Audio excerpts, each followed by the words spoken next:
The Joe Rogan Experience. This bare knuckle boxing thing has been fascinating to watch, man, because it's like someone designed the perfect sport for you. You know what I mean? Yes. Like you're particularly well suited for that, and I find it so fascinating because there's a certain and I really wanted to ask you about this because there's a certain something that applies to bare knuckle fighting that just it's like there's a pain and there's a danger and there's a wildness of it that even some very great fighters, they get to they're in there and they're like, I don't like this. Right. They're too used to gloves. They're too used to whatever they're used to. They don't want that experience once they find it, once they're in there. But you seem to thrive on it. You know, it's just a real fight to me. Even though, I mean, I still go to the gym and I do MMA with the guys. Like, I love boxing so much, though. It's my forte. It's like what I'm good at. 'Cause I'm cool to take a punch, get hit. That's fine. I'll take a hit to land a better one on you. And in bare knuckle, I mean, there's a lot of opportunity to fight guys who, I mean, I did fight Julian Lane, who had experience in it. Yeah. He had 9 fights in it when we fought. And then I fought 2 guys who hadn't done it yet. So, you know. But it's just, like let's talk about those 2 guys. Like, first of all, Michael Venom Page. That guy is super talented. Yeah. I mean, he's extraordinary. When you watch him fight in MMA, and he's a guy that I kind of predicted one day. I was like, the one skill that you don't see a lot of in MMA is this crazy blitz point fighting style. Because those guys can cover crazy distances. Those really good point fighters. And he was a really good point fighter. And he was the first guy that kind of showed how that style could apply in MMA. He's so elusive and so hard to hit. And, you know, you just put it on him. Well, it was different, you know. It's different. It was boxing. Yeah. I mean, he beat a couple guys boxing. Yeah. But it's, I mean, because he's good MMA. After I beat him, I thought, you know, maybe they'll try to make that fight happen in MMA now, but I do feel like I would overpower him grappling-wise. But his legs are very dangerous. I mean, that last guy he fought, he kicked him in the leg and it was over.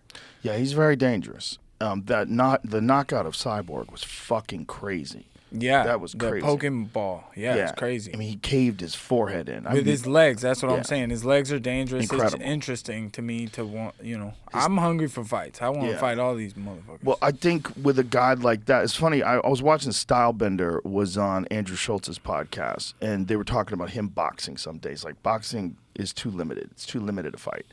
You think about a guy like him who applies this full, wild range of things, especially with Michael Venom Page, because he's so good at closing distance and kicking you and kneeing you. And the timing of that knee, I mean, magnificent, right? Yeah. And when you take all that away and you only have these, it's a big difference. Yeah. It's a gigantic difference. Yeah. It's so interesting. But I have to the me. same difference, and I like it. Mm-hmm. I like it. Fits me.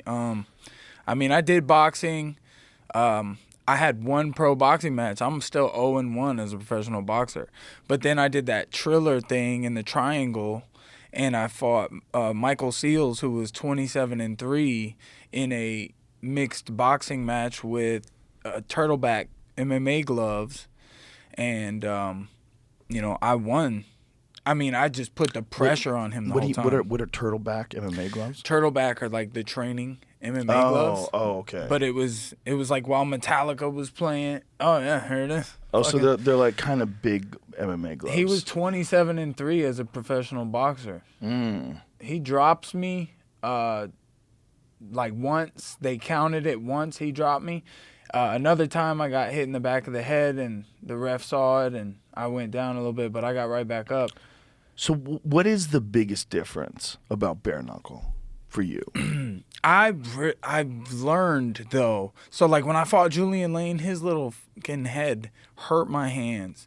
Because a lot of the time with boxing gloves on, your hands are, like, open. Mm-hmm. And you try to close it at the right time. But, you know, if you do that bare knuckle, because you know how if you're squeezing your fist, it's a little harder to move. You're kind of tense. But in bare knuckle, you have to learn how to move while you're tense and keep your hands closed.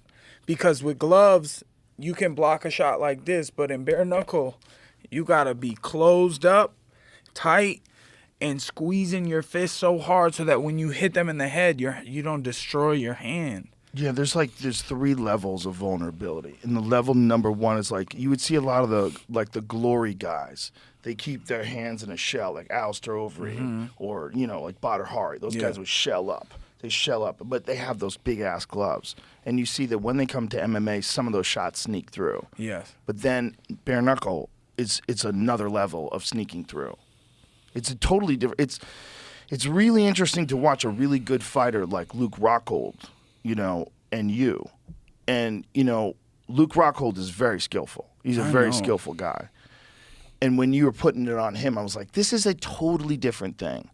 And you are, uniquely suited for this totally different thing. Thank you. It's different than regular boxing, man. And remember when Paulie Malignaggi fought Artem Lobov? Mm-hmm. Well, Paulie, he's a scrawny dude. Yeah. And Lobov was just a little dog. He's a dog. Yeah. So that dude's an animal. It was a good fight, to be honest. But the jabbing and moving that Paulie didn't work for him. And Luke, I don't know. That's kind of what we were talking about when you brought up Luke. I was talking about the tight fist and like how bare knuckle is different. And it's like I figured out how to utilize the bare knuckle. I knocked his teeth out. I hit him by the time I caught him, and then he was like, I'm not trying to get hit like that again. It was a matter of time. The gap was closing. It takes a second. He hit me, too, and I told him, I bet it. I haven't talked to him about it or asked him because I don't, he lost or whatever, so I don't talk to losers. But I try to do what winners do, man. I try to think about winners. But when I hit him with that shot and he didn't want to get hit again, he had hit me. I got a little knot on my face right there. But I took it, and I bet it hurt him. I bet it hurt his hand. I told him before the fight, you're going to punch me in the head. It's going to be the hardest thing you ever hit. And then I'm gonna headbutt you in your hands, and I'm going to punch you in your face. And you're going to quit. And that's what he did. Wow. Yeah, it's good stuff, man. It's a different thing, man. It's a different thing. I think I can do it in any gloves, though. Any sport. I could fight in the UFC. I have a mindset, and I fight with these guys. I do MMA. I see your belt on the wall in there when I went and did the cold plunge. It's like a red belt or a black belt with red stripes. That's John Jock's belt. That's not your belt? No, it's John Jock Machado. When he got his coral belt, he gave some of them out to some of his Man, dudes his like that, coral belt stuff. I'm going to chase back my black belt. I'm a purple belt, 4-stripe for years now. Could have had my brown belt. I got great jiu-jitsu. I train with some of the best jiu-jitsu practitioners. I just choose to sprawl and brawl. I like to punch people. I think it's the best off button. I enjoy it, and it's exciting. And it's an entertainment business, right? So, fucking lost my... There's something to be said for that, for sure. Look, people love to watch you fight. Thank you. I appreciate it. I was always a giant fan. That's my point was. Yeah, you had wild I will fights, fight anyone, man. anywhere. Yeah. I would love to. Please, give me opportunities. I want to show and I want to be a fucking coral belt in my own right, in my own way. And people know when Mike Perry walks down the street, it's like, that's what the baddest motherfucker that ever lived, dude. Mike Perry, they're going to talk about me just like they did Mike Tyson. I feel like Mike Tyson. I feel different. I'm better. What changed in you? Like how did you come into your own? Because you were always a really good fighter, but it seems like over the last few years you're on a completely different level. I have a family. I love them so much, and I'm a human. I fuck up. I make mistakes and shit, but I know I don't give up. I keep going and I push, and I took David Goggins type shit. It's like I stopped making fucking excuses and fucking was like, 'cause I'm hurt all the time.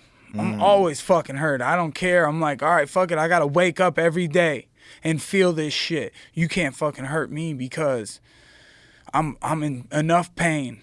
I take anything you got and give it back. That's fighting. And I do it for, I do it for fighting. I love fighting. Like, that's my shit. Even though it hurts, it fucked my face up. It's a love-hate relationship.